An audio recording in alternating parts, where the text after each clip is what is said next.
the universal language. It really does have the power to heal. We've had people who hallucinated. We've had people become violent for no apparent reason and not understand why. Music is very powerful, and it doesn't have to be a recognizable form. The power in and of itself of any sound is enough, which release specific chemicals in the brain and body in order to alter the state of consciousness. Renowned musicologist David Tame agrees. Music is the language of languages, he wrote in The Secret Power of Music. It can be said that of all the arts, there is none that more powerfully moves and changes the consciousness. Tori Amos echoed this observation when she stated, "Music is the most powerful medium in the world because of the frequencies. You're hitting places in people that remind them that they're more than just this functional being."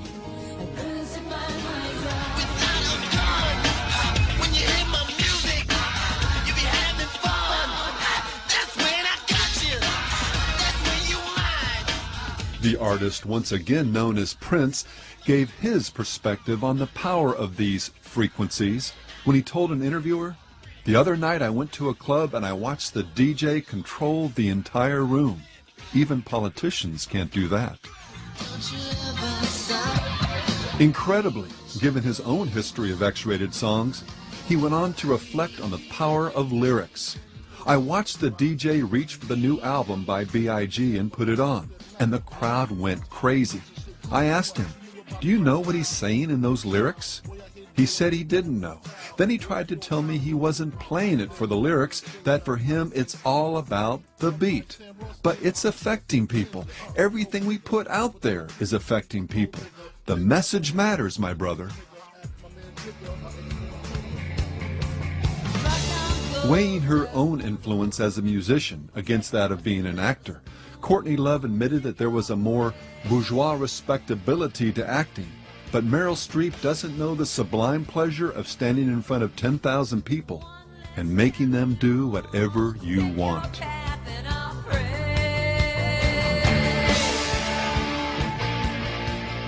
Superstar Jimi Hendrix noted another, perhaps more sobering aspect of this power. After describing how central music was to his life, to the point of functioning as a type of electronic church, he went on to tell Life magazine, "You hypnotize people to where they go right back to their natural state. And when you get people at their weakest point, you can preach into their subconscious what we want to say." This power over the subconscious is precisely what science writer and composer Robert Jourdain was getting at when he said in his book, Music, the Brain, and Ecstasy, "Music seems to be the most immediate of all the arts. Music possesses us.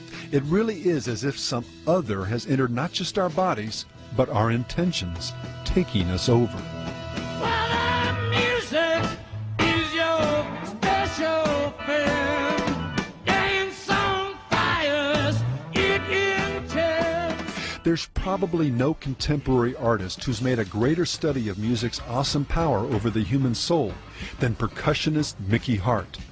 Drummer with the Grateful Dead, world music devotee, and self-taught musicologist, Hart has spent his life attempting to unravel the mystery that is music. From his testimony before the United States Senate, co-founding the Rhythm for Life Foundation, researching and authoring several books on the subject, including his late 1999 release, Spirit into Sound, The Magic of Music, a book that is a virtual apologetic for music's incredible, even supernatural power. To countless live concert experiences around the world, Hart's belief in the power of music borders on the religious. Describing, for example, the Dead's official archivist Dick Latvila's devotion to their music, Hart said, "In those moments when he was listening, he was communing with God." Several years ago, Hart sent out a request for anecdotal information on music and its power through the vast electronic underground of Deadheads. His letter began, "Dear friend, I've discovered, along with many others, the extraordinary power of music, particularly percussion, to influence the human mind and body. Among the thousands of examples Hart has compiled is his own striking observation of the effects evoked by some music he heard many years ago. It was my first exposure to the mother rhythms from West Africa that later mutated into my tradition, becoming rock and roll. All I knew then was that whenever I played this music at parties, the room would transform. It was as though the rhythm of the drum was calling up something from these sleek cosmopolitan bodies that had been asleep. There was a power there I couldn't ignore. Hart is far from alone in these types of empirical observations. Doctors and professional musicologists have also studied this power to transform, creating a whole new branch of medicine called music therapy. And as music therapist Gene Maas has stated, music is the greatest power I have ever experienced. I doubt if anything else equals its power to act upon the human organism. The organized patterning of music can help drive electrical networks within the brain and can help the organization and reorganization of brain networks. MTV, aggressively reorganizing your brain. Nothing could be more natural. This ability to organize and reorganize brain networks was given powerful expression by Richard Pellegrino, a medical doctor and consultant to the entertainment industry. In an article in Billboard magazine, Dr. Pellegrino discussed the powerful way music interacts, often subconsciously, with receptors in the brain to produce endorphin highs, to trigger a flood of emotions and images that have the ability to instantaneously produce very powerful changes in emotional states. He closes his commentary with the observation, "Take it from a brain guy. In 25 years of working with the brain, I still cannot affect a person's state of mind the way that one simple song can." And in over 30 years of writing about the simple songs to which most of those brains listen, Rolling Stone magazine agreed. A song or an album, they said, can change your life. A great concert will change it on the spot.